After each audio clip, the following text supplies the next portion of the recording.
वजह से खास पोर्शंस जहां पे मैग्नेटिज्म की कंसंट्रेशन होती है, मैग्नेटिक लाइंस ऑफ फोर्सेस हम उनको बोलते हैं। मैग्नेटिक लाइंस ऑफ फोर्सेस जहां पे कंसंट्रेट होंगी उस जगह पे हीट ऊपर नहीं आ सकती, जिसकी वजह से वो एरिया बाकी एरियाज की निस्बत लेस शाइन कर रहा होता है और वो हमें एक धब्बा नजर आता है। लेस शाइन करने वाला वो जो पोर्शन है,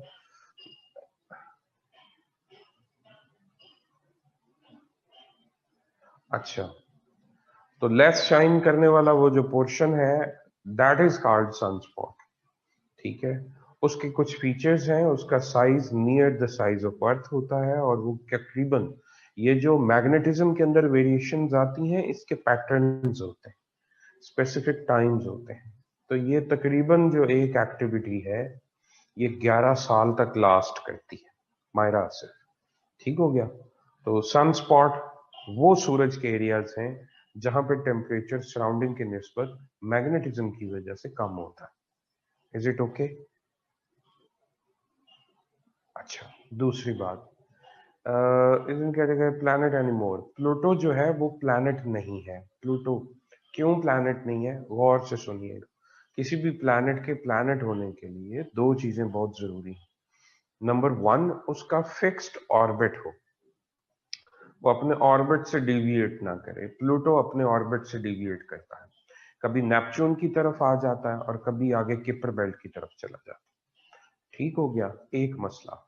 दूसरा मसला है वो क्लैरिटी ऑफ नेबरहुड करे, यानी अपनी विसिनिटी में साइज वाइज सबसे बड़ा हो। ठीक हो गया, इसको हम बोलते हैं क्लैरिटी ऑफ नेबरहुड। ठीक है जी। प्लूटो की सराउंडिंग में कुछ ऐसे मून्स हैं जो साइज में इससे बड़े हैं, तो अगर ये प्लैनेट है तो फिर उन्हें भी प्लैनेट रख लीजिए। ठीक है, इसलिए इन दो वजूहात की बिना पे, एक तो ये क्लैरिटी ऑफ नेबरहुड नहीं करता, दूसरा इसका ऑर्बिट फिक्स नहीं है। इस वजह से इसको अब डॉफ प्लैनेट कहते हैं, it's not a true planet. ठीक है जी, डॉफ प्लैनेट का स्टेटस है इसका। Is it okay Myra? तीसरा आपका सवाल था shifting of poles of earth. Shifting of poles जो है ये हम क्लाइमेट चेंज जब पढ़ेंगे उसके अंदर आपको क्लियरली अंडरस्टूड हो जाए। ठीक हो गया। उसके बाद है नायाब का सवाल है जी, black hole traps the light, then how it is black. अच्छा, the question is they absorb everything. ठीक है, दे engulf एवरीथिंग। और वैसे भी इसके ऊपर बहस जो है इट्स आउट ऑफ कोर्स, तो विद इन कोर्स जितने सवाल हैं उन पे तो बहुत बहस की जा सकती है, लंबा खींचा जा सकता है। तो दूसरी बात एक और ना है, आप सुन लीजिए। ब्लैक होल्स के बारे में हमारी इंफॉर्मेशन बहुत लिमिटेड है। हम दो तीन बातें उनके बारे में जानते हैं कि वो बहुत हाई डेंसिटी और हाई ग्रेविटेशनल पुल के रीजन्स हैं। एक बात तो ये है। ठीक है जी। इवन हम ये कहते हैं कि फोटोन यानी कि स्पीड ऑफ लाइट से भी अगर कोई चीज वहां से मूव करती है वो भी उससे एस्केप नहीं कर पाती, वो उसको भी ग्रास्प करते हैं, engulf करते हैं, एब्जॉर्ब करते हैं। ठीक हो गया जी। और ये वो रीजन्स हैं जो री रेडिएट नहीं करते, मतलब लाइट को, जो आप बात कर रही हैं, अदरवाइज ये शाइनी आपको नजर आए। इन सारी बातों का क्रक्स ये है कि मोर और लेस हमारे पास ज्यादा नॉलेज नहीं है ब्लैक होल्स के बारे में। स्टीफन हॉकिंग ने कहा कि ये these are the windows to other universes. ठीक है जी। तो अब ये भी एक थ्योरी है कि, और जो मल्टीवर्स का कॉन्सेप्ट है, बाकी यूनिवर्सेस को जाने के लिए आप अगर ब्लैक होल में एंटर होते हैं you will and into another universe. ठीक है जी। तो कोई गया नहीं, किसी ने कोई एक्सपेरिमेंट नहीं किया, कोई कुछ नहीं, असम्पशंस हैं। तो उसकी बेस पे हम कोई ऐसी चीज नहीं लिख सकते पेपर में कि ये कंफर्म है। हाँ, दो तीन बातें वही जो मैंने आपको बताई हैं, हाई ग्रेविटेशनल पुल और इंटेंस डार्कनेस यानी इंटेंस एब्जॉर्प्शन वाले ये रीजन्स हैं।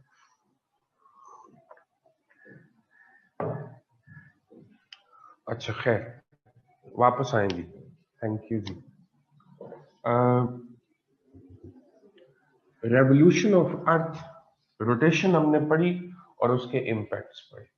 अब रेवोल्यूशन ऑफ अर्थ है और उसके इम्पैक्ट्स हम देखेंगे। इफ दिस इज सन,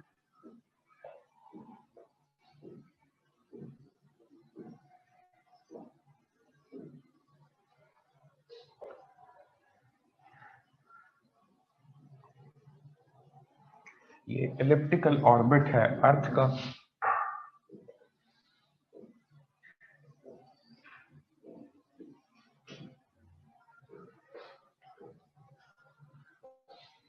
पहली बात तो ये ध्यान में रखें कि sun is not in the centre of earth orbit. थोड़ा सा एक साइड से, sun is the centre of solar system overall. Sun is not the centre of galaxy, sun is not in the centre of earth orbit.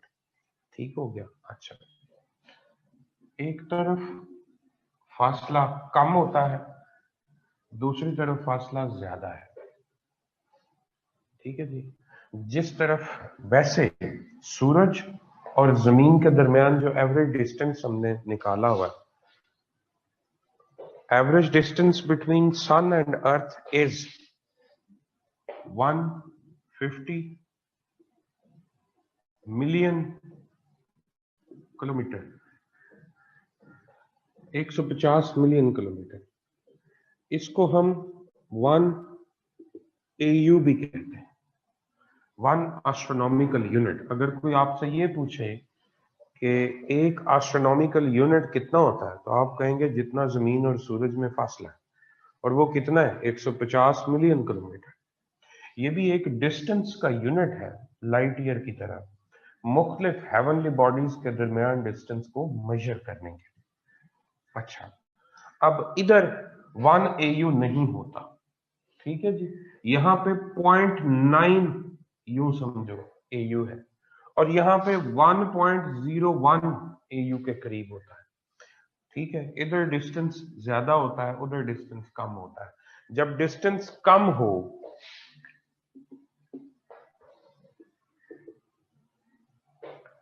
ठीक हो गया, तो उसको आप बोलते हैं पेरिहीलियन।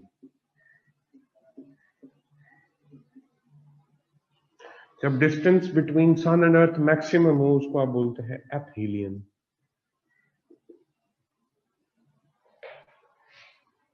ये डायग्राम आपने मेरे साथ ड्रॉ करनी, साथ साथ बनाते जाना।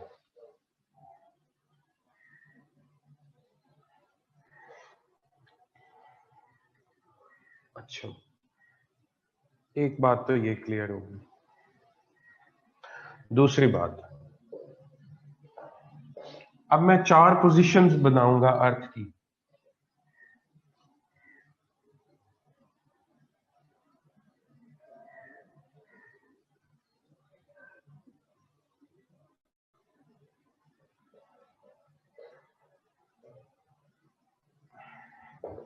ये इक्वेटर है,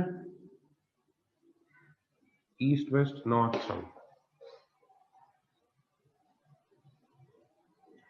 अभी तो मैंने शुरू किया डायग्राम हफ्सा। सेंटर में सूरज बनाया, एलिप्टिकल ऑर्बिट ऑफ अर्थ बनाया, ठीक है जी। और ये बताया है कि ये सेंटर में नहीं है, ये थोड़ा सा एक साइड पे है। जब फासला कम होता है तो वो एग्जैक्ट 1 AU नहीं होता, उससे थोड़ा कम होता है। और इधर फासला जब मैक्सिमम दूर होती है तो 1.01 AU होता है, थोड़ा ज्यादा होता है। अभी तक तो मैंने यही बात आपसे की।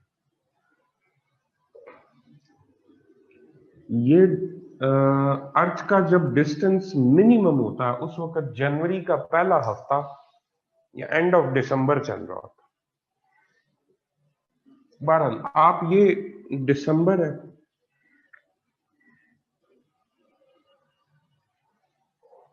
और इधर आता है जून।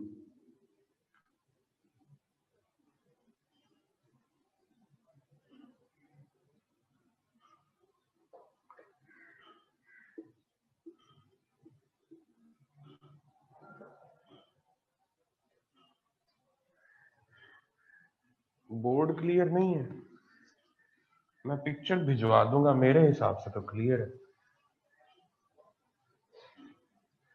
Is it okay now? जी, आपकी तरफ कोई इशू होगा अफसर नेट का? बाकी सबको क्लियर है?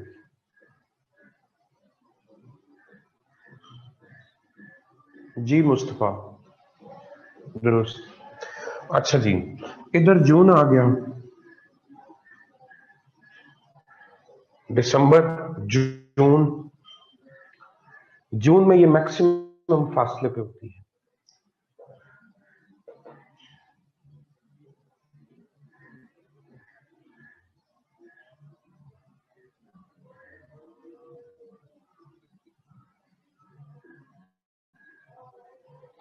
ये मार्च है।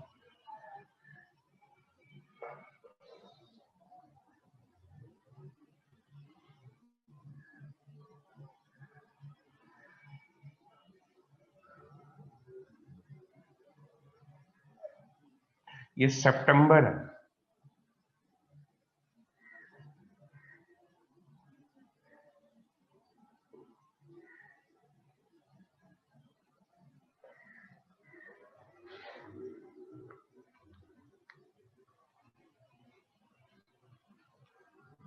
जी बिल्कुल अहमद शाह, बिल्कुल इसी से लिंक्ड है।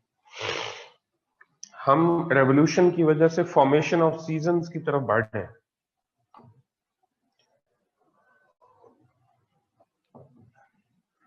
ओके हो गया। अच्छा, अब अर्थ को दो हिस्सों में तकसीम कीजिए, इक्वेटर से ऊपर वाली आधी और इक्वेटर से नीचे वाली आधी। Northern hemisphere, hemi mean half, north वाला आधा स्फीयर, और सदर्न हेमीस्फीयर, साउथ वाला आधा हाफ। पाकिस्तान नॉर्दर्न हेमीस्फीयर में, ऑस्ट्रेलिया सदर्न हेमीस्फीयर में। तो अगर आप पाकिस्तान और ऑस्ट्रेलिया के सीजन्स को कंपेयर करें तो वो बिल्कुल एक दूसरे के ऑपोजिट है। ठीक है, आपको बहुत इंफॉर्मेशन मिल जाएगी। वैसे आप सिंपली नॉर्थ साउथ का कंपैरिजन भी कर सकते हैं। नॉर्दर्न हेमिस्फीयर में जो मौसम होगा, ठीक है जी, सदर्न हेमिस्फीयर में नीचे जाके बिल्कुल उसके ऑपोजिट मौसम चल रहा होगा। ठीक है, सो बेस्ट एग्जांपल है पाकिस्तान की और ऑस्ट्रेलिया की। आप अगर इन दोनों को कंपेयर करेंगे तो आप सीजन्स को बहुत इजीली अंडरस्टैंड कर सकते हैं। क्यों?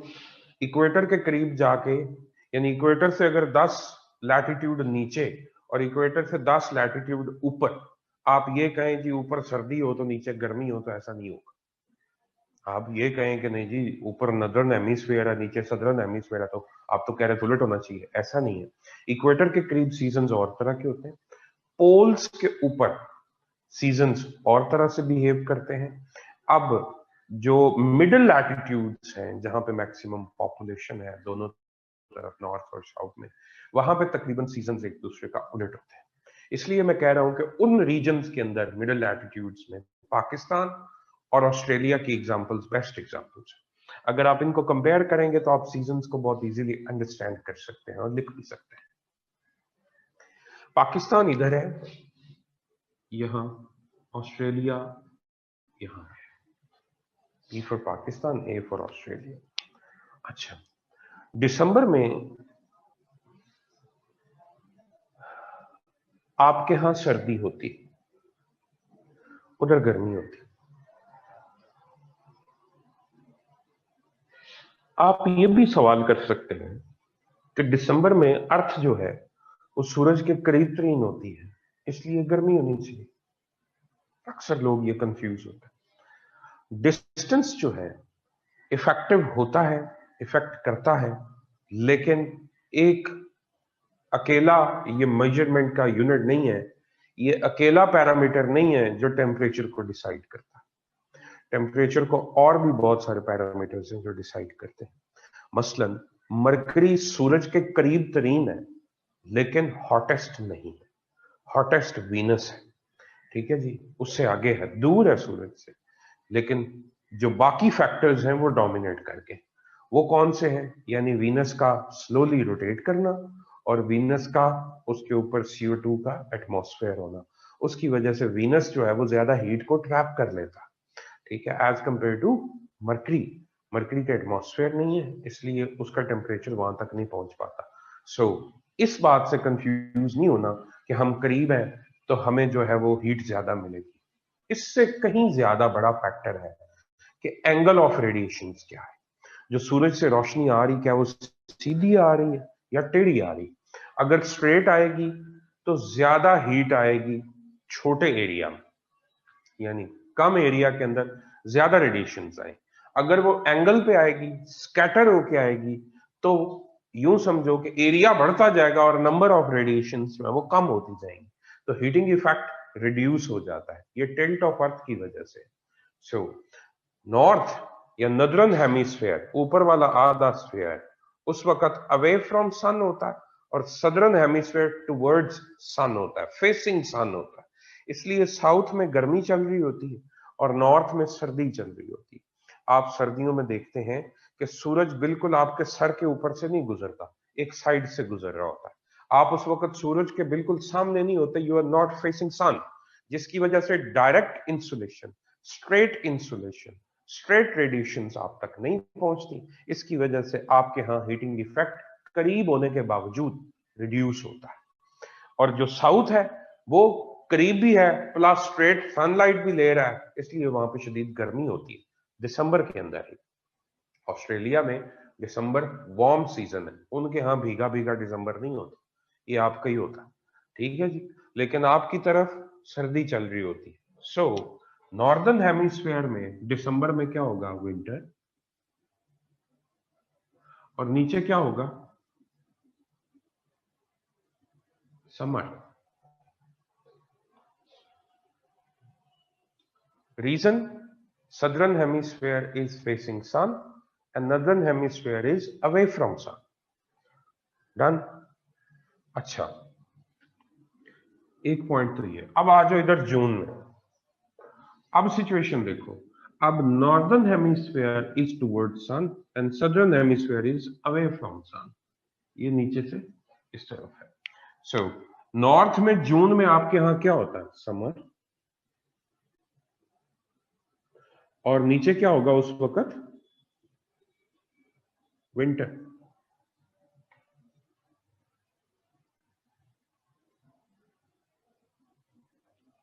अच्छा, मार्च में आइएगा। मार्च में आपकी सर्दी एंड हो रही होती है, उनकी गर्मियां एंड हो रही होती है, और मिडिल सीजन आ रहे होते हैं। अर्थ उस वक्त इस पोजीशन पे होती है, इधर सूरज है, इस पोजीशन, जितनी हीट ऊपर जा रही होगी उतनी नीचे आ रही होगी। दोनों पोर्शंस का टेम्परेचर तकरीबन एक जैसा होता है, ठीक है। लेकिन आपकी चूंकि सर्दियां खत्म हो रही होती हैं, आपके पास जो अगला सीजन आ रहा होता है, दैट आप उसको बोलते हैं जी स्प्रिंग आ रही है आपके पास, क्योंकि इसके बाद गर्मी शुरू होनी है, वेजिटेशन शुरू होनी है, बहार है, फूल निकलेंगे, पौधे जो हैं वो ज्यादा।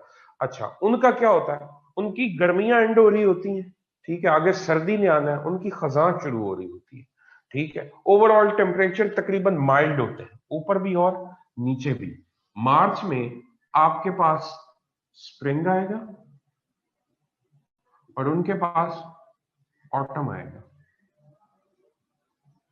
सितंबर में उलट हो जाएगा, आपका ऑटम चल रहा होगा, ये भी मिडिल जोन है, ट्रांजिशन जोन है, और उनका स्प्रिंग चल रहा होगा।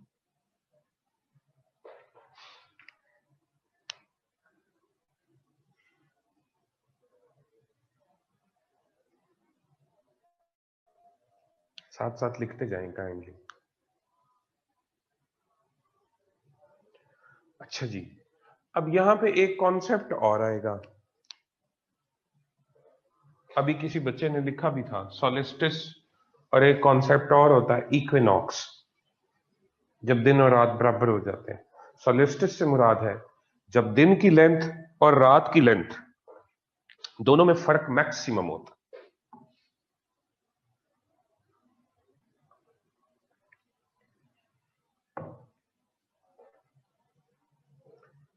जी 21 जून, बिल्कुल ठीक। अब इधर आइएगा जरा, 22 दिसंबर, 22 दिसंबर, 22 दिसंबर को आपके पास क्या हो रहा होगा भाई, आपकी सबसे लंबी रात होती, सबसे छोटा दिन होता है, ठीक हो गया। और उधर क्या होता है, उधर सबसे लंबा दिन होता है, सबसे छोटी रात होती, यानी आपका उस दिन, दिन और रात का फर्क मैक्सिमम होता है, और इसी तरह उनका भी दिन और रात का फर्क मैक्सिमम होता है।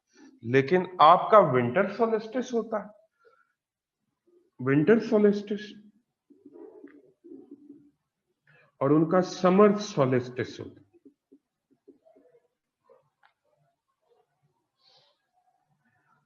इधर आए, जून में क्या होगा, 21 जून,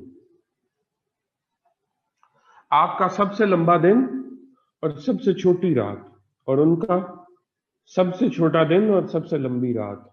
आपका समर सोलिस्टिस, उनका विंटर सोलिस्टिस।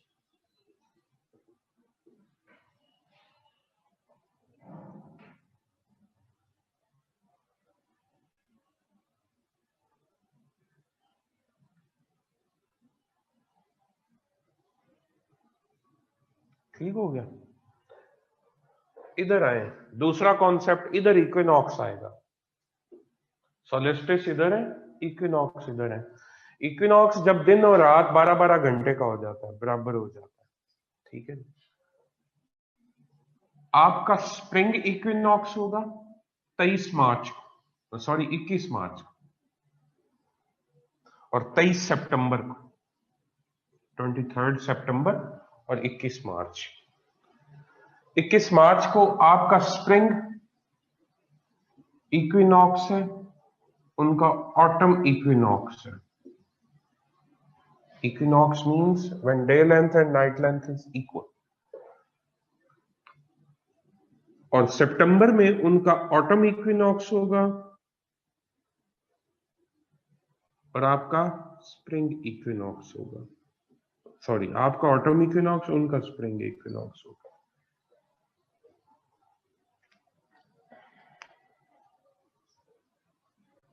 जी मोमल, मैं आपको अभी ये सारा रिपीट करता हूं, आप काइंडली मेरे साथ चलते जाइए, इसको थोड़ा सा कीजिए। सोलिस्टिस होता है जब दिन और रात का फर्क मैक्सिमम होता है। ठीक है जी। तो दिसंबर में हमारी सबसे लंबी रात 22 दिसंबर को आती है, सबसे छोटा दिन आता है, और उसी दिन उनका सबसे लंबा दिन, सबसे छोटी रात होती है। तो हमारा विंटर सोलिस्टिस होता है, उनका समर सोलिस्टिस होता है। तो जून में हमारा सबसे लंबा दिन, सबसे छोटी रात, और उनका सबसे छोटा दिन, सबसे लंबी रात। हमारा समर सोलिस्टिस, उनका विंटर सोलिस्टिस होता है। ठीक हो गया? ये बात मैंने सोलिस्टिस के बारे में। और मार्च और सितंबर में हमारे इक्विनॉक्स चल रहे होते हैं। अच्छा, जून के अंदर बचे 21 जून, मायरा आसिफ 21 जून। ठीक हो गया? अच्छा अच्छा, पहली बात तो यह टेंस नहीं होना, बस ये इतना ही है, कुछ ज्यादा नहीं है, मुश्किल नहीं है। आपने कोई लंबे चौड़े इस पे एक्सप्लेनेशन नहीं देने। इंटरेस्टिंग है मेरे हिसाब से। इक्वेटर और पोल्स पे सिचुएशन थोड़ी डिफरेंट होती है, वो अलग से हम डिस्कस अभी करें। अच्छा जी, इक्वेटर के ऊपर क्या होता है? इक्वेटर के ऊपर सिचुएशन ये होती है, 10 डिग्री ऊपर 10 डिग्री नीचे। Equator central zone. इक्वेटर हर सूरत में इसका जो सेंटर है, इक्वेटर का जो सेंटर है वो दरमियान में ही रहता है, तकरीबन सारा साल एक जैसी लाइट लेता है। इक्वेटर के ऊपर 12/12 सारा साल चलता है। इक्वेटर के ऊपर चारों सीजन इस तरह से नहीं बनते। इक्वेटर के ऊपर जो आजकल आपका मौसम है, ये मौसम सारा साल होता है। हब्स, ठीक है जी, मुनासिब सा टेम्परेचर, ना ज्यादा गर्मी ना ज्यादा सर्दी, 25 से 26 27 डिग्री सेंटीग्रेड इसमें फ्लक्चुएट करता है। बारिश, और बारिश के बाद फिर गर्मी। ठीक है जी। ये जो आजकल आपका ह्यूमिड एनवायरनमेंट चल रहा है, इक्वेटर के ऊपर ये तकरीबन सारा साल चलता है। उसकी एक रीजन तो ये इक्वेटर सेंटर में है और एक जैसी सूरज की रोशनी लेता है। दूसरा मसला, इक्वेटर पे डायरनल रेंज ऑफ टेम्परेचर का ज्यादा फर्क ना होना। डायरनल रेंज ऑफ टेम्परेचर, ये आपने लिखना नहीं है, सुन लेना। डायरनल रेंज ऑफ टेम्परेचर से मुराद होती है कि साल में कोई एरिया कितना मैक्सिमम टेम्परेचर गेन करता है और कितना मिनिमम टेम्परेचर गेन करता है, और उनका फर्क क्या है। मसलन लाहौर का डायरनल रेंज अगर आप निकालें तो सर्दियों में ये 15-20 डिग्री सेंटीग्रेड तक भी आया होता है, और गर्मियों में ये 45-47 तक पहुंचा होता है। तो 45 और 20 फर्क कितना हो गया? 25।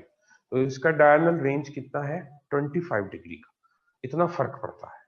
लेकिन इक्वेटर के ऊपर 2 डिग्री है सिर्फ, 25 डिग्री मिनिमम, 27 डिग्री मैक्सिमम। ठीक है, टेम्परेचर वहां पे ज्यादा वेरी नहीं करता। एक बात, इक्वेटर के ऊपर टेम्परेचर एक जैसा रहता है, उसकी दूसरी वजह है इक्वेटर मोस्टली पास करता है मैरीन एरिया से, ओशनिक रीजन से। ठीक है जी। अच्छा, अटलांटिक से, इंडियन से, और सेंटर में जो Africa, north sorry south America का अमेजोन का रीजन वो आता है, इंडोनेशिया मलेशिया के आइलैंड्स आते हैं। इन तमाम के ऊपर इस एनवायरनमेंट की वजह से बहुत ज्यादा प्लांटेशन। आजकल आप देखेंगे घास पौधे बहुत लश ग्रीन होते हैं, रेली रेनफॉल की वजह से। जो एक मॉइस्चर कंटेंट होता है नॉमिनल, वो मेंटेन रहता है सॉइल के अंदर, जिसकी वजह से न्यूट्रिएंट कंजम्पशन बढ़ती और पौधे जो है वो बड़े, यूं समझें तो प्लांट ग्रोथ के लिए ये एक आइडियल एनवायरनमेंट। सो इक्वेटर के ऊपर आपको थिक फॉरेस्ट मिलेंगे, एक ही सीजन मिलेगा थॉरली, आपको चारों सीजन बहार खजा समर विंटर ये वहां पे नहीं मिलेगा। एक तो डिस्क्रिप्शन ये है, और ये यूं समझे डिस्टिंक्शन इक्वेटर की। दूसरा दूसरा है, जब आप अर्थ को, ये आप लोगों ने बना लिया है सारा, मैं इसको उड़वा दूं।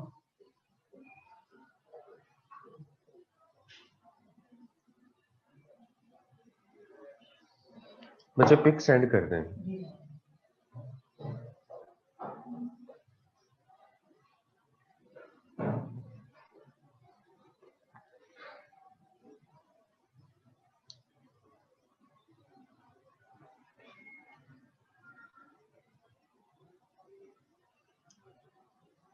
ओके, अच्छा जी, इट्स ओके, ठीक है, कोई मैं कर लेता हूं।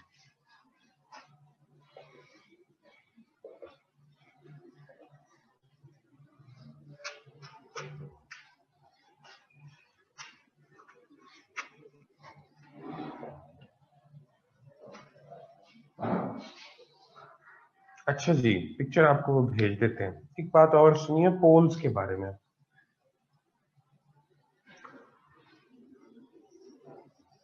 This is earth, this is equator, ये tropic of cancer, tropic of capricorn, और ये 66.5 डिग्री, ये एंटार्क्टिक सर्कल है, ये आर्कटिक सर्कल है। अच्छा, 5 ओशंस हैं जिन लोगों को नहीं पता, मतलब कि वो भी बहरहाल वो तो पूरी फिर मुझे ज्योग्राफी पढ़ानी पड़ेगी। इतना समझें कि जैसे जैसे हम पोलर रीजन के पास जाते हैं, नॉर्थ और साउथ के, ये अर्थ के वो वाले एरियाज हैं जहां पे स्ट्रेट सनलाइट पहुंचती नहीं, डिफ्यूज होके जाती है।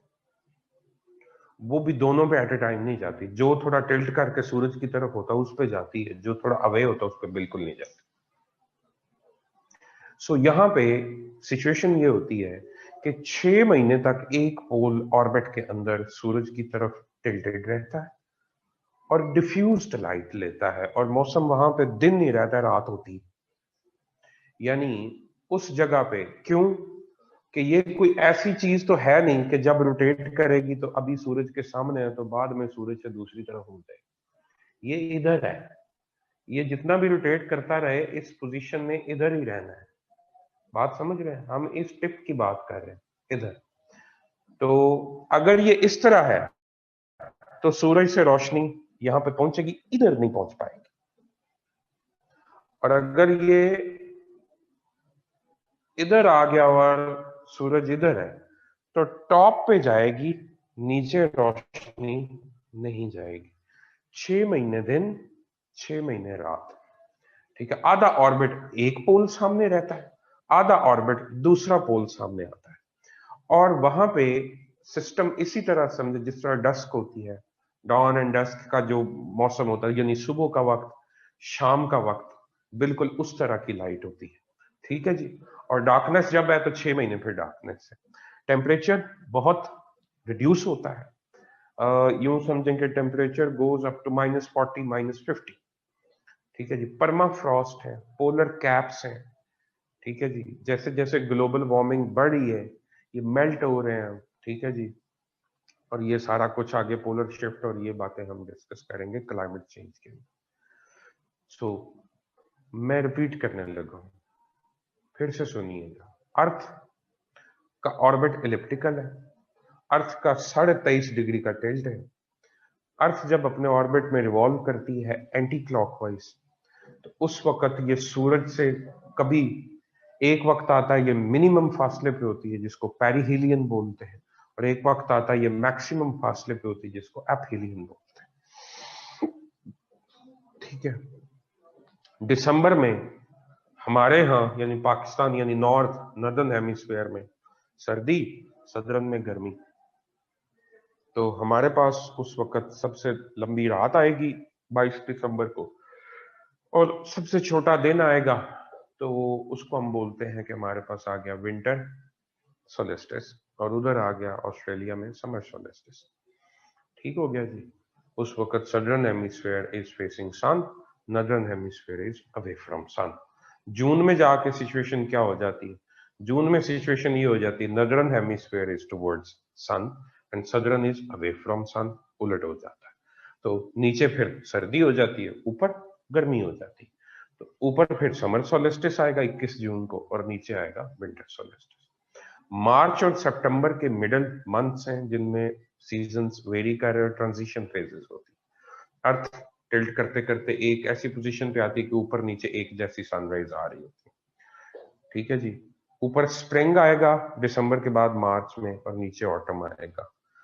स्प्रिंग इक्विनॉक्स, ऑटम इक्विनॉक्स, और नीचे जब आप सितंबर में आएंगे तो ऊपर ऑटम आ जाएगा, नीचे स्प्रिंग आ जाएगा।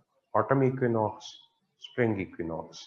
फिर हमने डिस्कस किया इक्वेटर। इक्वेटर मैंने बोला सारा साल 12/12, 12 घंटे दिन 12 घंटे रात। 100% 12/12 नहीं रहता, थोड़ा वेरी करता है। ठीक है जी, लेकिन चंद मिनट्स की वेरिएशन होती, घंटों की नहीं होती। एक बार दूसरा मैंने बोला है कि वहां पे थिक फॉरेस्ट होते हैं, डायरनल रेंज ऑफ टेम्परेचर ज्यादा नहीं है। ठीक है, चारों सीजन्स नहीं होते। इसी तरह पोल्स पे भी चारों सीजन्स नहीं होते।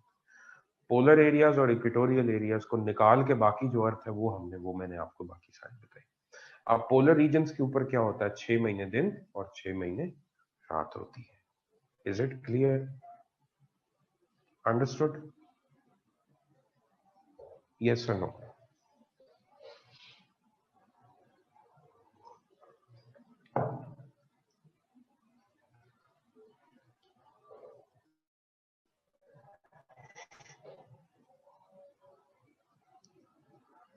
नहीं, इनफ है मुस्तफा, मोर देन इनफ है। क्या और मतलब? और तो फिर ये है कि पोलर रीजन्स की बाकी प्रॉपर्टीज पे शुरू कर देते।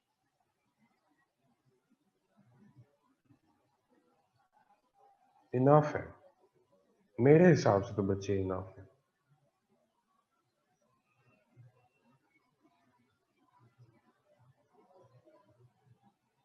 नूरुल हुदा, ये ड्राई टॉपिक था?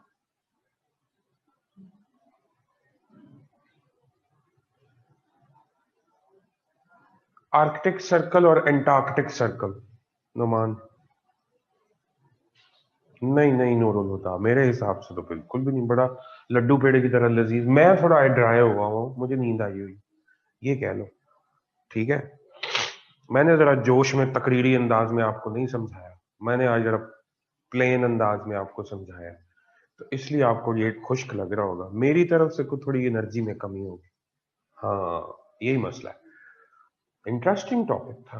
Briefly describe the various segments of the atmosphere, how these segments are maintaining the Earth's radiation balance। बच्चे पूरा टॉपिक है, पूरा चैप्टर है इसके ऊपर, उस्मान असलम। तो मैं बाकी काम छोड़ के फिर वो चैप्टर शुरू कर लेता हूँ, अभी नहीं, आगे आपको वो सारे एटमॉस्फेयर और उसकी डिफरेंट लेयर्स जो है वो पूरा हमने डिस्कस कर। ठीक हो गया?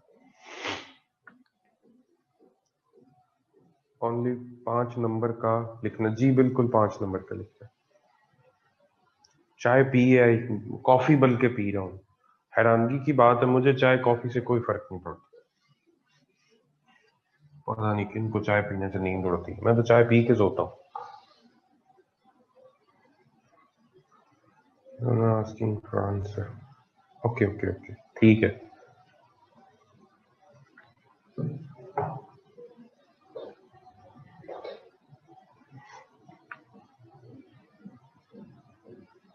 मेरे साथ भी यही अमीर रमजान, बाकी आलिया, अमीर, नूरुल हुदा। सर आप कोला पिया, good source of caffeine. Cola से भी कुछ नहीं होता,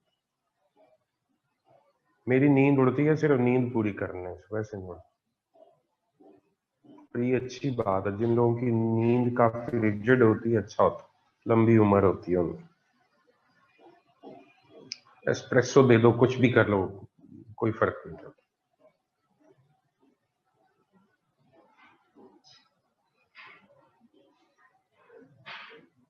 बच्चे इतना स्यापा क्या है नींद उड़ाने के लिए? मैं इतनी मतलब कड़वी कॉफियां पीता था, मुझे क्या मतलब, मुझे सजा है कोई?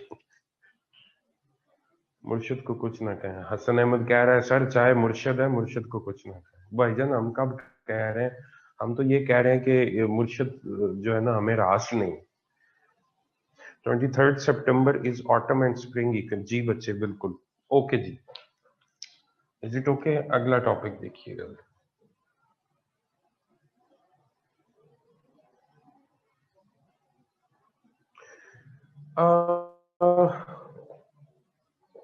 इससे पहले कि हम सोलर एंड ल्यूनर इक्लिप्स को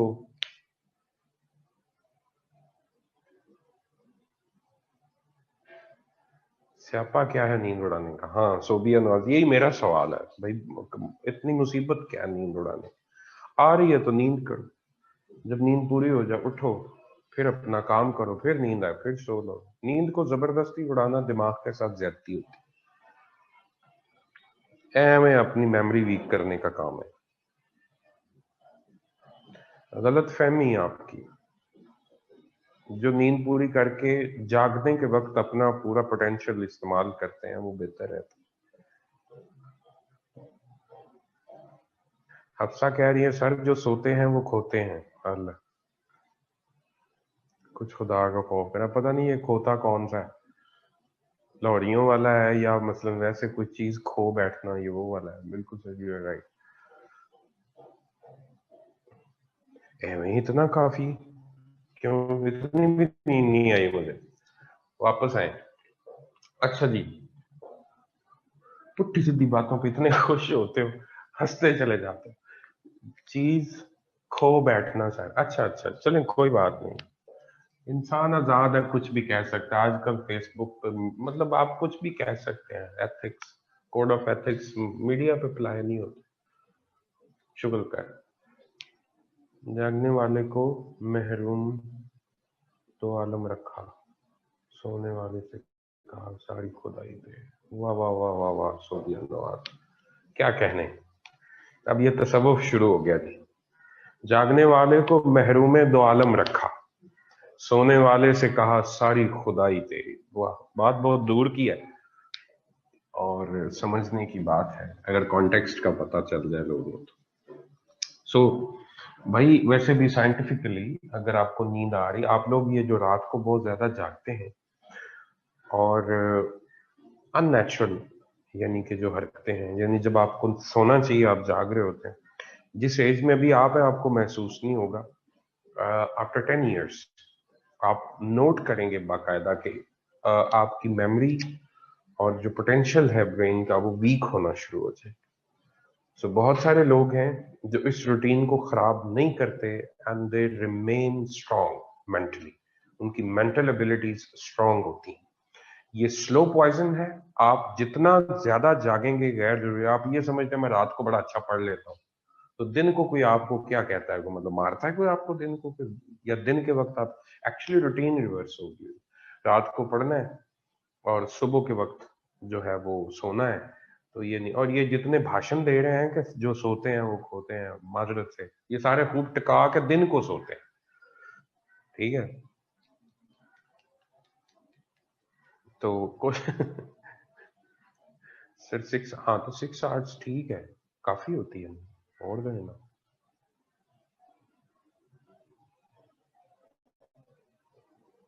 हाँ जी,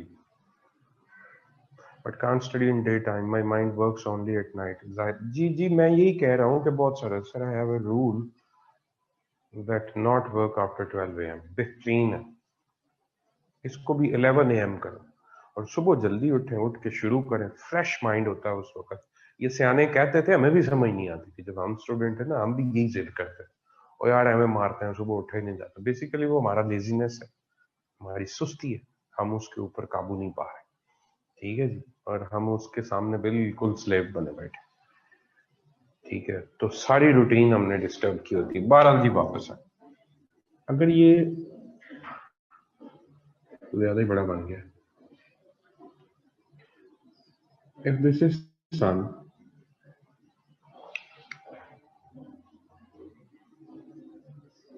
this is earth,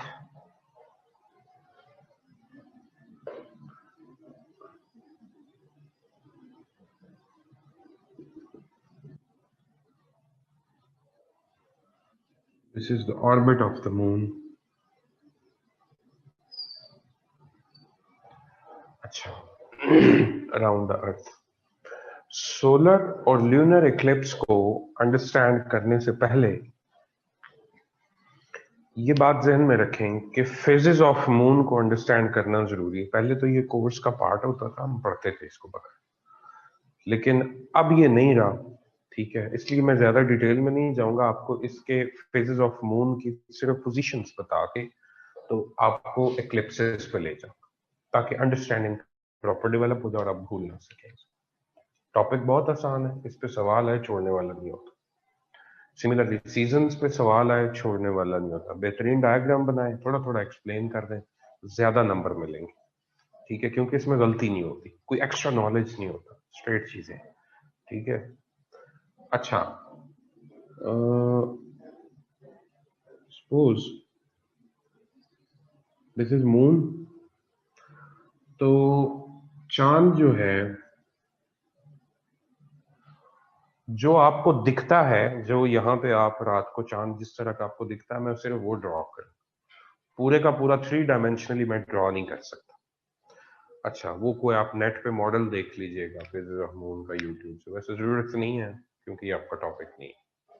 save your time, keep in mind, CSS में जितना ये पता होना जरूरी है ना क्या क्या पढ़ना है, उतना ये पता होना भी जरूरी है कि टाइम कैसे बचाना है और कौन सी चीजें नहीं पढ़नी, वरना आप डेली घंटा 2 घंटे उन चीजों पे वेस्ट कर रहे होते हैं जिनका आपके पेपर से को लेना देना। सो फोकस्ड रहें और स्मार्ट स्टडी करें। अच्छा, अगर ये चांद है, ये सूरज है, तो ये वाला पोर्शन जो है चांद का, इधर दिन होगा, इधर रात होगी, आगे अर्थ है। अर्थ वालों के लिए चांद कोई रोशन नहीं होगा, वो दूसरी तरफ उसकी रोशन होगी। तो चांद की नीचे साइड से कुछ ना कुछ रोशनी रिफ्रैक्ट होके बाहर निकलती है और उसके एजेस को शाइन करती है। ठीक है जी, जो हमें पहले दिन का चांद जो है वो कुछ यूं नजर आता है, क्रिसेंट की सूरत, बाकी सारा ये डार्क होता है।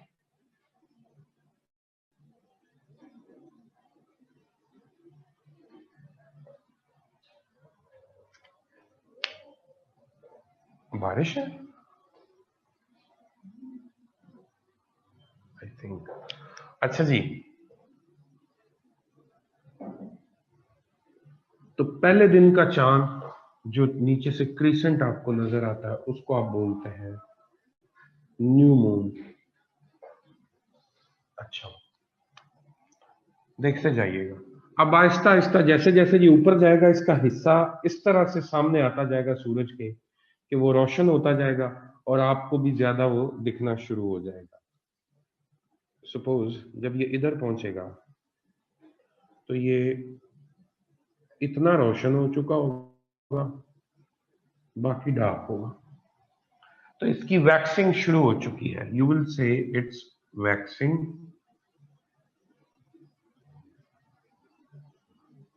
क्रिसेंट। ठीक हो गया जी। अच्छा, वैक्सिंग क्रिसेंट है, इधर आए, 7वें दिन का चांद किस तरह का होगा? 7वें दिन का चांद प्यारे भाई इस तरह का होगा, आधा रोशन होगा, आधा डार्क होगा।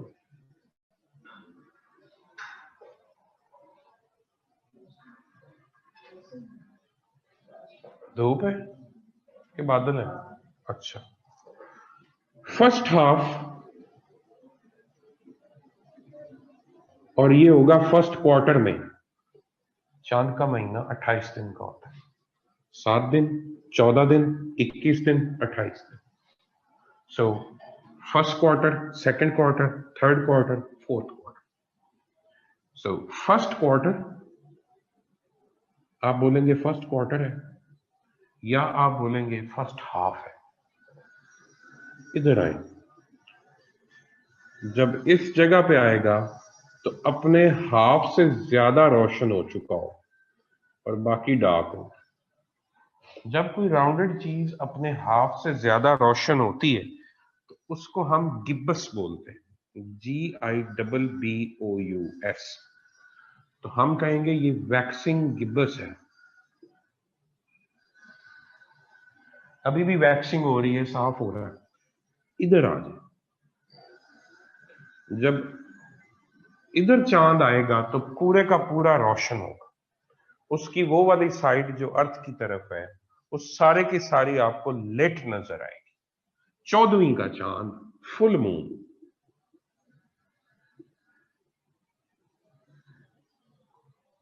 अब इसकी वेनिंग स्टार्ट हो जाएगी, यानी ये डार्क होना शुरू हो जाएगा। जब इधर आएगा तो सिचुएशन क्या हो जाएगी, इसकी वैक्सिंग शुरू हो चुकी है, ये डार्क होना शुरू हो चुका है। अभी भी आधे से ज्यादा रोशन है, तो हम इसको बोलेंगे वेनिंग गिब्बस। अभी भी है वेनिंग गिब्बस। इधर जब आएगा आधा रोशन,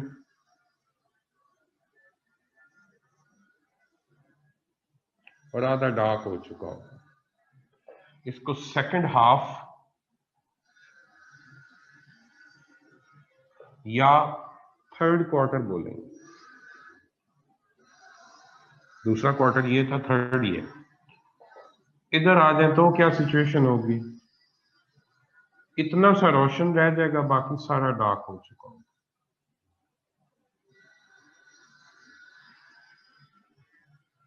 दिस इज वेनिंग क्रिसेंट।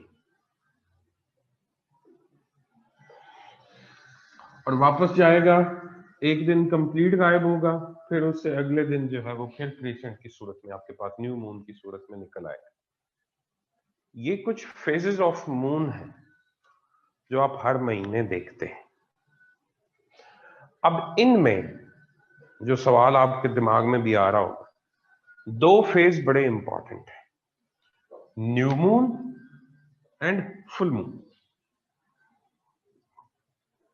जब न्यू मून सेंटर में आता है तो सूरज से आने वाली रोशनी इसको रोकनी चाहिए और अपना साया जमीन पर डालना चाहिए। और जमीन पे जहां जहां साया पड़े उन लोगों को सूरज दिखना बंद होना चाहिए। ठीक हो गया? ये हर चांद की पहली तारीख को होना चाहिए कि सूरज दिखना बंद हो जाए। जो चीज हमें नजर आना बंद हो जाती है हम कहते हैं उसको इक्लिप्स हो। सो जब मून दरमियान में आएगा और सन आपके लिए छुप जाएगा तो उसको आप बोलेंगे कि सोलर इक्लिप्स हो गया। हो सकता है वो जो साया हो चांद का वो पूरी अर्थ के ऊपर ना कवर करे, कुछ एरियाज को कवर करे, उसकी कोई लेंथ हो, ठीक है जी, तो बाकी एरियाज के ऊपर इक्लिप्स ना हो रहा हो, सिर्फ चंद रीजन्स के ऊपर हो रहा हो। डिपेंड्स। सारे की सारी अर्थ चांद कवर नहीं कर सकता, इसका साइज छोटा है और इसका शैडो का शेड भी छोटा होता है, वो पूरी अर्थ को कवर नहीं कर। सो इधर रहने वाले, ऊपर रहने वाले, उनके लिए हो सकता है सूरज वैसे ही नजर आ रहा हो उनको जैसे नजर आ रहा, ठीक है, लेकिन सेंटर में रहने वाले जहां पे शेड पड़ा उनके लिए छुप जाए। एक ये बात है, ये हर पहली को होना चाहिए एज पर दिस डायग्राम। और फुल मून जब चांद इधर हो तो अर्थ दरमियान में आती है, तो अर्थ का साइज भी बड़ा है, इसको अपना शेडो कास्ट करना चाहिए। और चांद रात को लोग देख रहे होंगे, फुल मून होगा और उसके ऊपर एकदम साया पड़ेगा और उसको छुप जाना चाहिए, यानी ल्यूना आपको नजर आना बंद हो जाएगा, तो आप बोलेंगे ल्यूनर एक्लिप्स हो गया। तो हर 14वीं को अर्थ को दरमियान में आके रोशनी चांद की तरफ जो जाती है उसे रोकना चाहिए। और पहली तारीख को सोलर इक्लिप्स होना चाहिए और 14वीं तारीख को ल्यूनर इक्लिप्स होना चाहिए। क्या ऐसा होता है?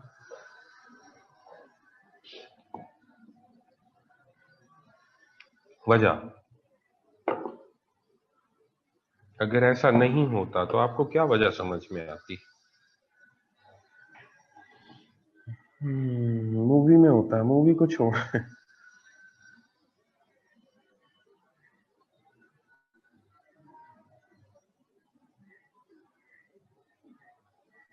Rotation of moon and earth, Usman Aslam Mughal नहीं बच्चे। Properties of light, Ahmed Shah नहीं। Movement of earth around sun नहीं जी। दाऊद अहमद बच्चे, उससे भी कोई फर्क नहीं पड़ता, यहीं पे रुक जाएं। And evolution, night and day, Agha Farhan Ali Qizilbash. नहीं जनाब, चले पहले आपकी तूतियां तो सुन लेना, फिर बाद में छोड़ ही जाएं जी। और अभी जितनी आप लोगों ने ये बातें की सब अप्लाई नहीं होती। Revolution of earth, revolution of अर्थ, तो उससे क्या होता है? मोहम्मद अहमद कहता है अल्लाह की कुदरत है, बात तो ठीक है। Rotation time of moon, rotation time of moon नहीं बच्चे, उससे भी कोई फर्क नहीं पड़ता। मून यहीं पे रहे, पोजीशन ना बदले तो चाहे घूमता रहे, हमें इससे क्या है। सोबिया नवाज, सब तूतियां हैं, हाँ बिल्कुल। Mohammad Ahmed, don't tell me, मतलब कोई एक आधा बंदा तो ठीक करे।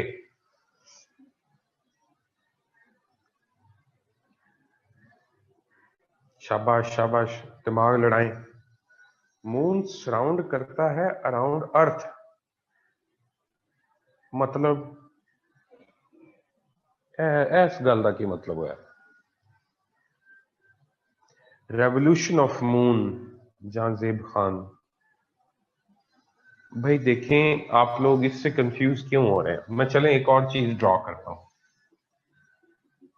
This is the orbit of the earth,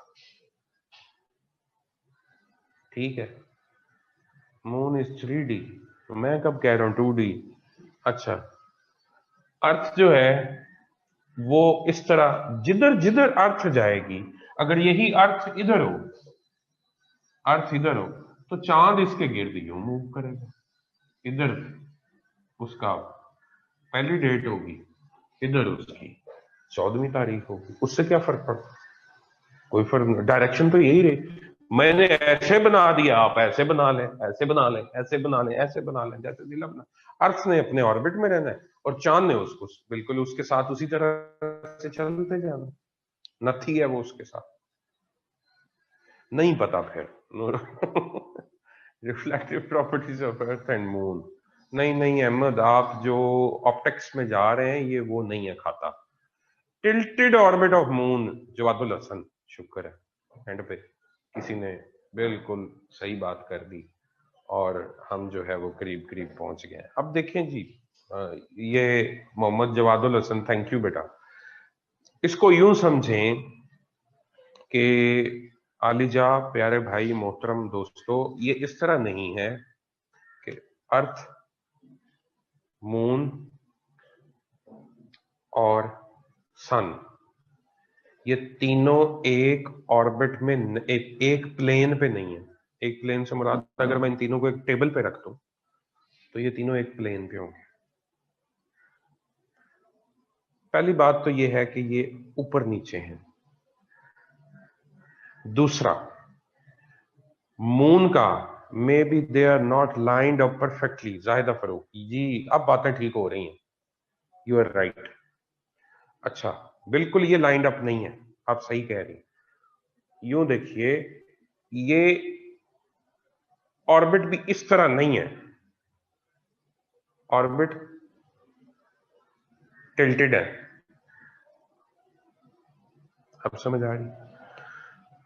8 degree का टिल्ट है अर्थ के ऑर्बिट में और को 5 डिग्री का टिल्ट है मून के ऑर्बिट में अराउंड अर्थ। तो ये तीनों एक प्लेन पे होंगे तो ये कुछ होगा। और ये कब कब होते हैं? ये अपनी रोटेशन, अपनी रेवोल्यूशन के दौरान हमें पता है किस किस वक्त इन डेट्स के ऊपर इक्लिप्स इन्हीं डेट्स पे लगता है। ये भी ध्यान में रखिए, न्यू मून के वक्त होता है और फुल मून के वक्त होता है। जब भी चांद को ग्रहण लगेगा उस वक्त फुल मून होगा, जब भी सूरज को ग्रहण लगेगा उस वक्त न्यू मून होगा। लेकिन ये तीनों अलाइन होते हैं, ये बहुत कम होता है। ये इस तरह से सिंक्रोनाइज्ड है कि हमें इनके पैटर्न्स का पता है, ये फ्यूचर में कब कब अलाइंड होंगे, एक प्लेन पे आएंगे और इनका शेडो, अदरवाइज शेडो बनता है हर पहली चांद की पहली तारीख को भी शेडो बनता है। लेकिन सपोज शेडो इधर अर्थ मून सन, ये दरमियान में मून, और मून का शेडो जो है, सपोज मून इधर है तो इसका शेडो यहां पे जा रहा है, अर्थ ऊपर है। बात समझ रहे? सो ऐसा बहुत कम होता है कि ये तीनों एक प्लेन पे आ जाए। सो आंसर इज, ये पूछा जाता है why isn't eclipse every month? The answer is because they are not at the same plane, number one. Number two, the orbits of Earth and orbit of Moon, orbit of Earth around Sun and orbit of Moon around Earth, they are tilted. ठीक है जी, वो टेढ़े हैं, वो perfectly horizontal नहीं है। Is it okay? आगे move करें। अब यहां पे हम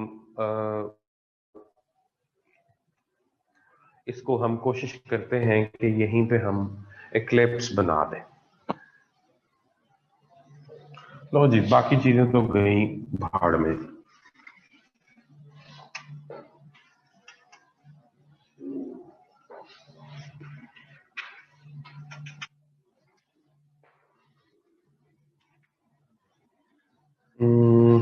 चलो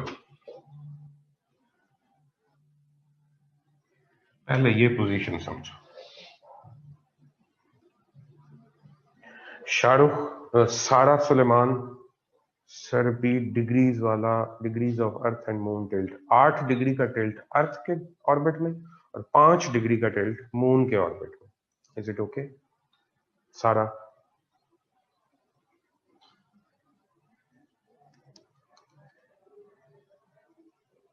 ओके अच्छा, अब इधर आए जी, न्यू मून है।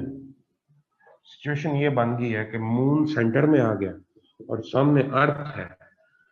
सूरज से आने वाली रोशनी को ये रोकेगा।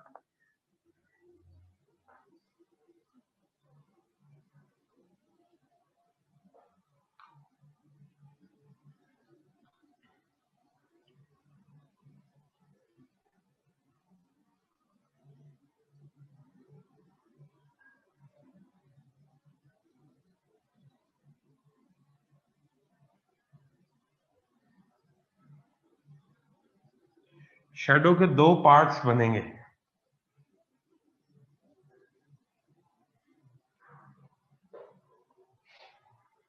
ध्यान से देखिएगा जरा, कोई भी शैडो, ये मेरा शैडो बाजू का आप टेबल इसके बोर्ड के ऊपर देख सकते हैं।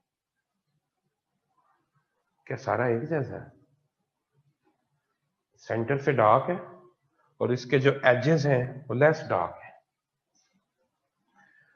किसी भी शैडो का सेंट्रल पोर्शन ज्यादा गहरा होता है और उसके एजेस जो होते हैं वो कम गहरे होते हैं। लाइट आहिस्ता आहिस्ता डिफ्यूज होती है। ठीक हो गया? सो शैडो के 2 पार्ट्स होते हैं। Central portion, the darker portion, उसको आप बोलते हैं अम्ब्रा, यानी कि ये वो वाला पोर्शन है जहां पे डार्कनेस होती है। और उसके ऊपर और नीचे वाला पोर्शन जो है उसको आप बोलते हैं penumbra. Pan mean partial, penumbra partially dark. So centre में क्या आएगा? अम्ब्रा, और ऊपर और नीचे क्या आएगा? पेनम्ब्रा।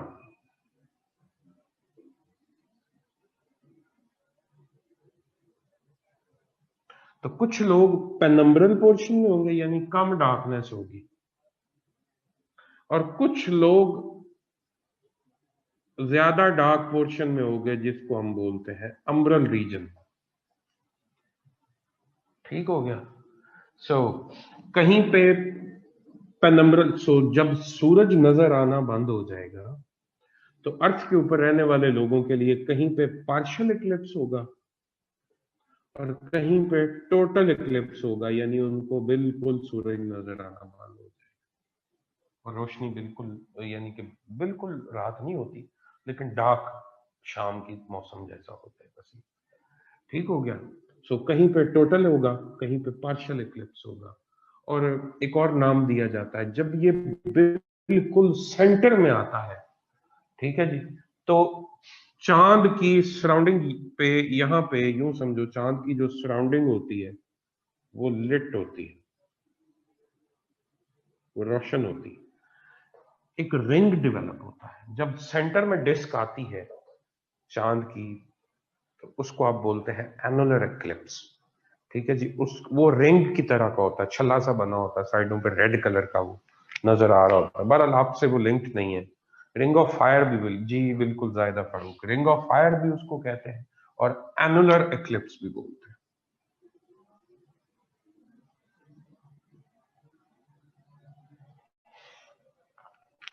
एक तो ये सीन हो सकता है, ये पिक्चर्स बनी हुई हैं आपकी बुक में, डायग्राम्स हैं, आप देखेंगे क्लियरली अंडरस्टैंड कर जाएंगे आप।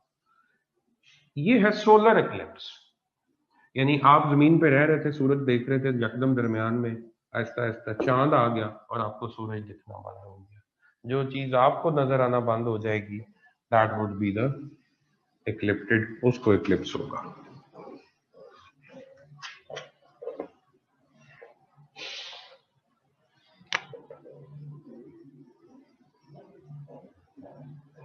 सन अब आ गई अर्थ दरमियान में।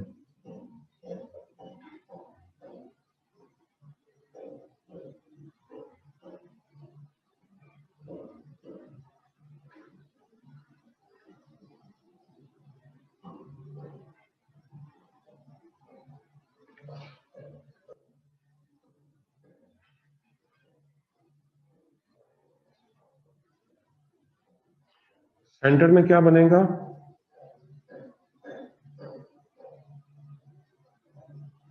अम्बरा।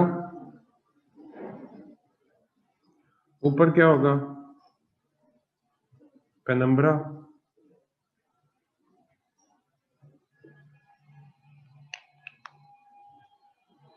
अर्थ का चूंकि साइज बड़ा है, इसका शेडो भी बड़ा होगा।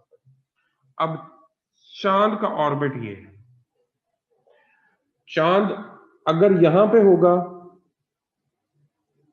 तो पेनम्ब्रल इक्लिप्स है, अगर यहां पे होगा आधा अम्बरा में आधा पेनम्बरा में, तो इसको हम बोलते हैं पार्शियल इक्लिप्स। पेनम्ब्रल, आधा ऊपर आधा नीचे, इसको पार्शियल। कंप्लीट अगर इधर होगा अम्ब्रल रीजन में तो total,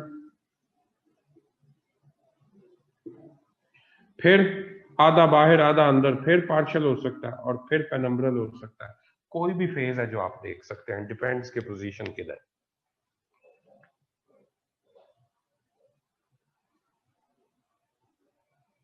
is it okay? Penumbral, partial, umbral या टोटल, और फिर उसके बाद पार्शियल और फिर पेनम्ब्रल, ये फेजेस उसकी हो सकती है। अब अगला सवाल है कि क्या एक्लिप्सिस को नेकेड आई से देखा जा सकता है? पेनम्ब्रल से मुराद है जब वो लेस डार्क पोर्शन में होगा तो पेनम्ब्रा होगा। ठीक हो गया। अच्छा जी, एक्लिप्सिस को नेकेड आई से सबको नहीं देखा जा सकता।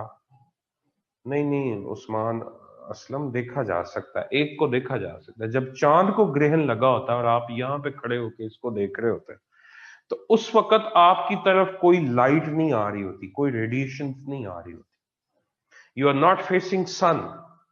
ठीक है जी, तो उस वक्त आप चांद को किसी भी फेज में अगर एक्लिप्स लगा हुआ है तो आप नेकेड आई से उसको देख सकते हैं। लेकिन अगर सोलर एक्लिप्स है, सूरज को इक्लिप्स लगा हुआ और आप यहां पे खड़े होकर सूरज को देख रहे हैं, तो प्रॉब्लम होगी। उस वक्त क्या होता है कि आपका जो आंख है उसका रेटिना डैमेज होने के चांसेस होते हैं, यू आर फेसिंग सन, और सूरज से हार्मफुल रेडिएशंस भी आ रही होती हैं, प्लस आपकी आई की जो यूं समझें कि कंसंट्रेशन एंड डायलेशन ऑफ जो आयरस यानी प्यूपल है, ठीक है, अमाउंट ऑफ लाइट को जो कंट्रोल करती है वो बहुत क्विकली डायलेट और कंसंट्रेट नहीं हो पाती, और इस वजह से लाइट जब मैक्सिमम एंटर होती है तो आपका रेटिना डैमेज हो सकता है। सो सोलर एक्लिप्स को आप नेकेड आई से नहीं देख सकते, देखेंगे नुकसान होगा, ठीक है जी। और अगर ल्यूनर एक्लिप्स हो तो उसको आप देख सकते हैं। देखें जी, मोहम्मद अहमद, पेनम्ब्रल से मुराद है जब वो पेनम्ब्रल पोर्शन में है, पार्शली डार्कनेस के पोर्शन में है, और जब आधा पेनम्ब्रा में आधा अम्ब्रा में, उसको मैं पार्शल बोल रहा हूं। क्या कंफ्यूजन? ठीक हो गया। और जायदा Farooq, okay, enough for the day. आगे हम इंशाल्लाह अगला चैप्टर शुरू करेंगे जिसमें अर्थ का इंटरनल स्ट्रक्चर और बाकी चीजें इंशाल्लाह हम डिस्कस करेंगे। ओके हो गया जी? यू वेलकम जी, welcome.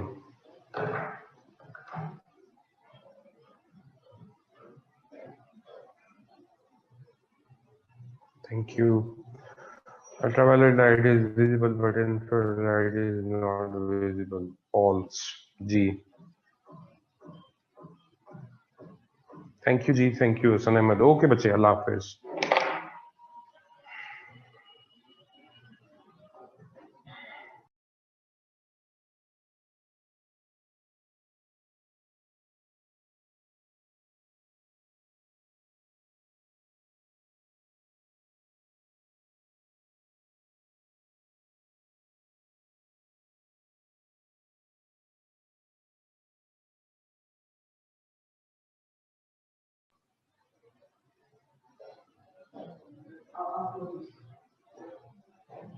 Excuse me, sorry to say बच्चे, आई वाज थिंकिंग कि आप लोगों का टाइम है सवा जो है वो 12 बजे तक, लेकिन आई वाज रॉन्ग, आपका टाइम है 12:30 बजे तक।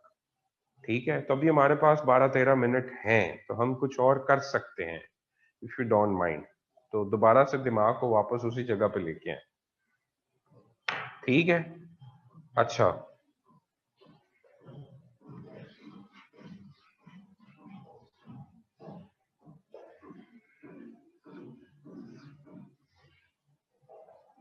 ओके।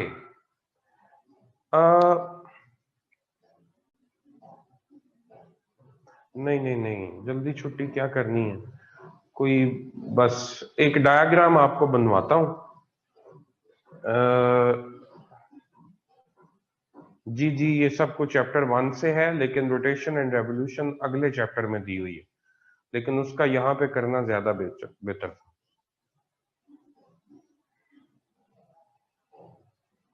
ठीक है, तो अभी एक डायग्राम और बनाए।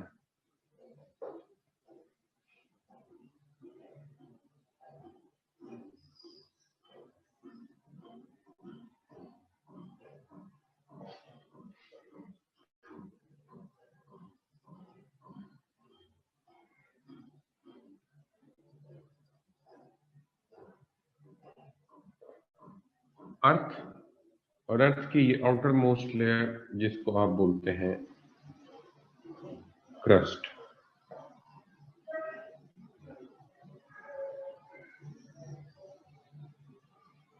मांटल, कोर।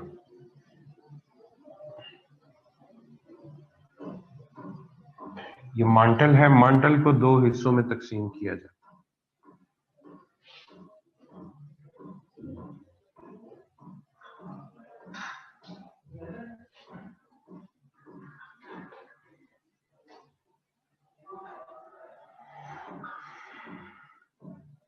ठीक हो गया जी?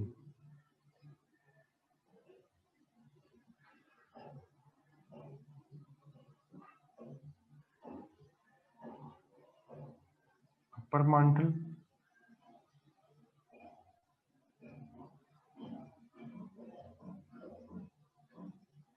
लोअर मांटल। वैसे क्रस्ट को भी 2 हिस्सों में तकसीम किया जाता है,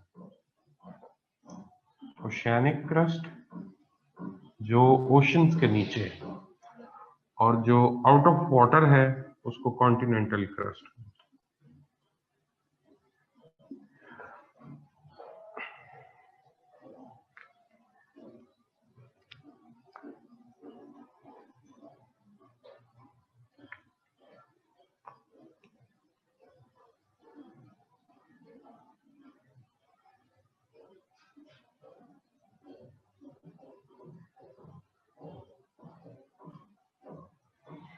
अच्छा जी, उसके बाद ये कोर के दो हिस्से हैं,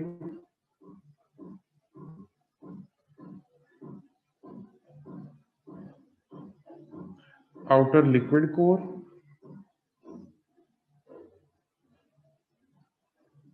इनर सॉलिड कोर।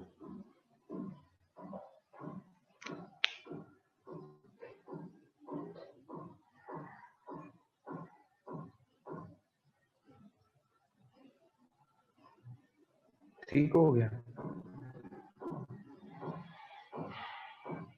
ये इंटरनल स्ट्रक्चर ऑफ अर्थ है।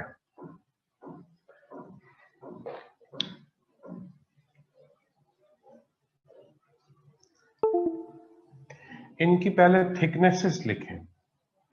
जो क्रस्ट है ओवरऑल ये 5 से 70 किलोमीटर तक जाती थिकनेस इसकी क्रस्ट की। अब oceanic crust 5 to 10 kilometre thick हो सकती है और continental 20 to 70, minimum 20 maximum 70 kilometre thick. नहीं नूरुल हुदा, हो गया था खत्म, लेकिन आई वाज रॉन्ग, टाइम अभी था हमारा, इसलिए मैंने दोबारा से थोड़ा सा मैंने कहा ये एक डायग्राम कंप्लीट करवा दूं अगले लेक्चर की, फिर इस पे बहस बाद में होगी। कुछ भी मिस नहीं हुआ, ये डायग्राम बनी हुई अभी, ये सिर्फ डायग्राम ही बनानी है। ये रिपीट कर रहा हूं, सुने। ये अर्थ का इंटरनल स्ट्रक्चर है, ये क्रस्ट है, ये अपर मांटल है, ये लोअर मांटल है, ये आउटर लिक्विड कोर है, ये इनर सॉलिड कोर। हमने इंटरनल स्ट्रक्चर पहले हमने पढ़ा था क्रस्ट मांटल कोर, मैंने अब उनको दो दो हिस्सों में तकसीम कर, क्रस्ट, ओशियानिक क्रस्ट और continental crust. Oceanic crust 5 to 10 kilometre और कॉन्टिनेंटल 20 to 70 किलोमीटर। इसी तरह से अपर मांटल, मांटल ओवरऑल 2900 किलोमीटर है मांटल। अपर मांटल 670 किलोमीटर थिक है और लोअर मांटल 2230 किलोमीटर थिक है।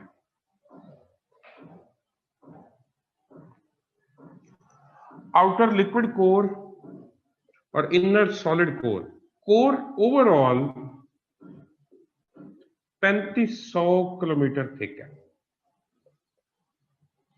आउटर लिक्विड कोर जो है दैट इज 2300 किलोमीटर थिक और इनर सॉलिड कोर जो है ये 1200 किलोमीटर थिक है।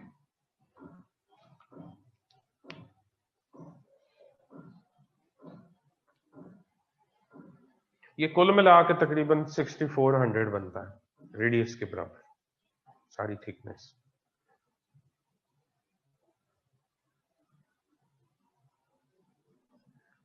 अब इसमें से आज मैं सिर्फ आपको क्रस्ट के बारे में कुछ ना कुछ बताता हूं, बाकी चीजें बाद में डिस्कस करें।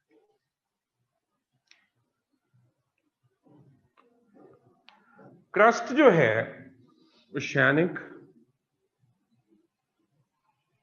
And continental. पहला फर्क क्या है, ओशियानिक क्रस्ट एक तो लेस थिक है, 5 to 10 किलोमीटर इसकी thickness. Continental crust 20 to 70 kilometre thickness है, ये ज्यादा थिक है। इसकी थिकनेस कम है लेकिन डेंसिटी बहुत ज्यादा है, मोर डेंस। ये लेस डेंस है। दूसरा फर्क। तीसरा फर्क क्या है, जो ओशियानिक क्रस्ट है इसमें मोस्टली जो रॉक मिलती है वो बेसाल्टिक होती है। बेसाल्ट लिख लें, ये बाद में जब मैं आपको रॉक्स पढ़ाऊंगा तो आपको पता चल जाएगा, ये इग्नियस रॉक्स की एक टाइप बेसाल्ट होती है। इधर ये ग्रेनिटिक होती है, ग्रेनाइट होता है।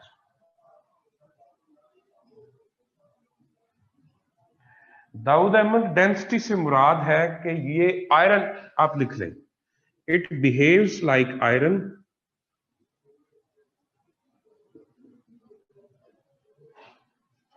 डेंसिटी के हवाले से, and it behaves like would.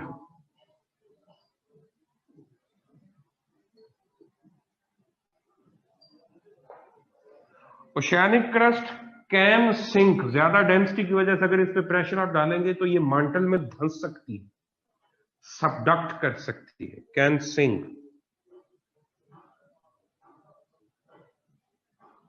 Can sink into the mantle।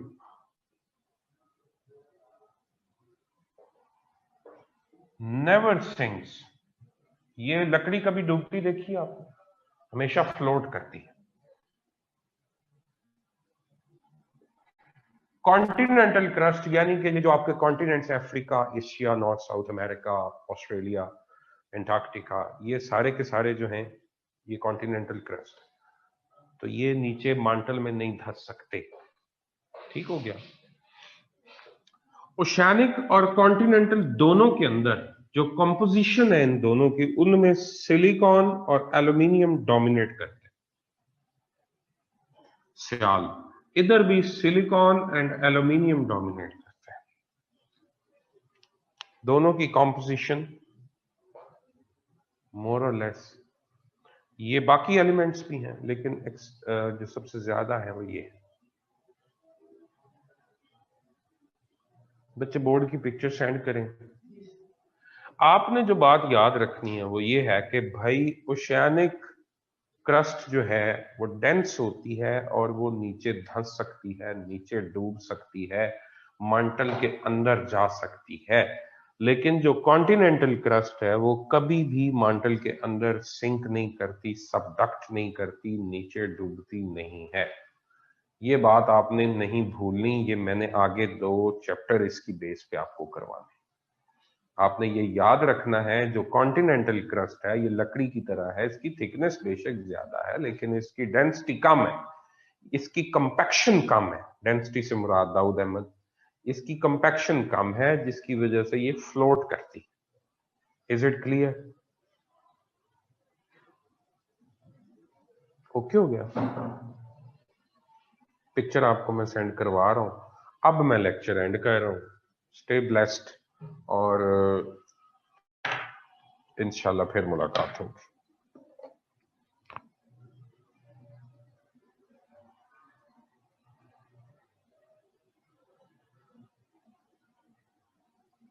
Okay बच्चे, एंड कर दें। अल्लाह हाफिज।